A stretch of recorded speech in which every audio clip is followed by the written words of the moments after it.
C'est le 3e jour de notre voyage à Hanoï. Ce matin, on s'est finalement levé tôt pour aller faire du tai chi au bord du lac. Et on a vu des choses rigolotes. Vous verrez que le cyclopousse, ça peut être amusant, mais aussi effrayant quand il roule en sens inverse. Et pour ce dernier jour à Hanoï, on ira visiter de beaux bâtiments. Un temple, un palais, un mausolée, celui du chef des Vietnamiens. Vous êtes prêts? On y va! I've been around the world, seen a lot of things as the earth has twirled. Been amazed and excited, collecting the clues when I was running, trying to fill my own shoes. And now I'm right here, and everything's good, and all the little pieces fit just like they all should. Yeah, life's been going fine, I'd even say it was good today. I wouldn't change a thing if I could. Hey, hey, hey, I'm going up straight to the top, walking out with my head up high. Hey, hey, hey, moving on to a brand new place, and now it's here in a blink of an eye. Hey, hey, hey, you can't stop me now, moving fast, going everywhere I wanted to be. Hey, hey, hey, and now I'm here today with made for me. Yeah, I was born to be free.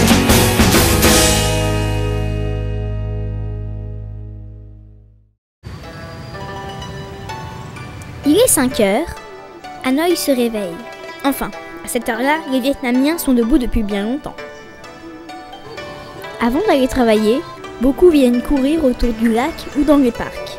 Faire des abdominaux, des tractions, mais surtout, ce qui marche le mieux, c'est le tai chi. C'est vraiment un sport très pratiqué au Vietnam. Il a été créé en Chine. Au début, c'était un art martial pour se défendre. Maintenant, c'est surtout pour apprendre à se détendre.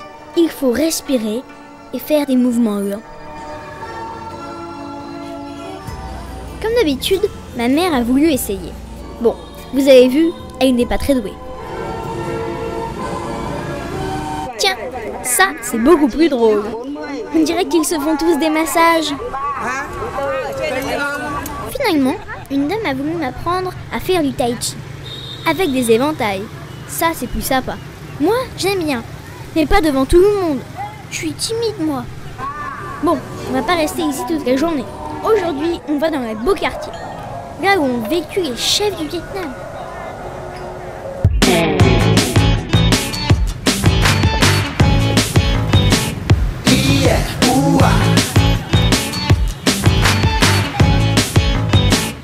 Premier arrêt, le temple de la littérature. Perfum nous a dit que c'était l'un des plus beaux bâtiments de la ville. Une construction qu'on ne trouve qu'au Vietnam. Il y a de beaux jardins, un bassin et des pavillons magnifiques en l'honneur des grands écrivains. Ici, pas besoin de faire du tai chi. Tout est zen. À l'intérieur, on ne prie pas un dieu, mais Confucius, le plus grand philosophe chinois. Et visiblement, il aime bien les gaufrettes. Tiens, encore des tortues. Décidément, ils aiment bien ces animaux ici.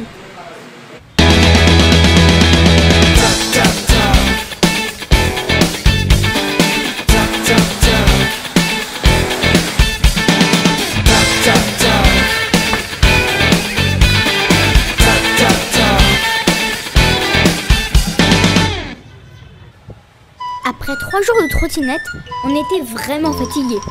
Du coup, on a décidé de prendre le cyclopousse.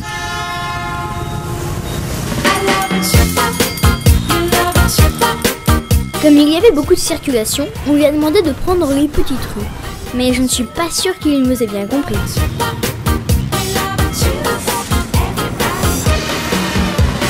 Vraiment, ça fait vraiment peur. Why? Parce qu'il y a des motos qui passent partout, ils traversent comme un fou, il y a les feux rouges, mais ils respectent pas les feux rouges. What do you think, Anya? Ouais, j'aime bien, mais j'ai un petit peu peur aussi.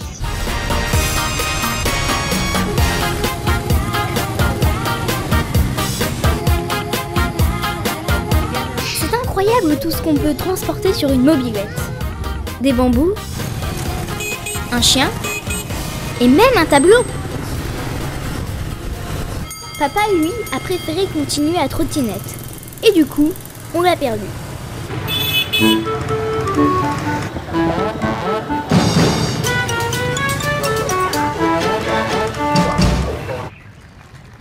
Heureusement, 1 heure plus tard, on a retrouvé papa près du mausolée.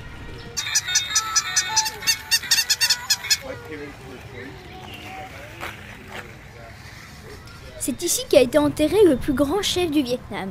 En fait, c'est un peu comme un cimetière, mais pour une seule personne. Elle est un peu grande sa tombe, non? Il faut dire qu'Ho Chi Minh, c'est comme ça qu'il s'appelle, c'était pas n'importe qui. Ho Chi Minh, c'est lui. Il a été le tout premier président du Vietnam, en 1945. À l'époque, son pays n'était pas libre. Il était occupé au nord par les Français et au sud par les Américains. Alors, il a réuni tous les Vietnamiens pour se battre contre eux. Mais c'était pas facile. La guerre a duré 9 ans, quand même. Mais en 1954, il a réussi à chasser les Français et il a planté le drapeau vietnamien. Mais seulement au nord, parce que les Américains ne voulaient pas partir. Plus tard, ils ont changé le nom de la capitale, Saigon, en Ho Chi Minh Ville, pour le remercier, parce que pour eux, il est un héros. Après, on a voulu aller voir où il habitait. Au début, il logeait ici, dans cette maison traditionnelle sur pilotis. Après, il a habité là, dans ce grand palais présidentiel construit par les Français. Et c'est dans ce grand parc qu'il se promenait pour trouver ses idées.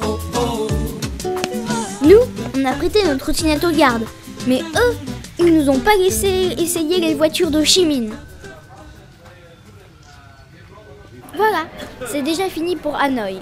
Direction les montagnes du nord du Vietnam, à la frontière de la Chine. Ce soir, on prend le train de nuit pour Sapa et c'est là que la véritable aventure commence.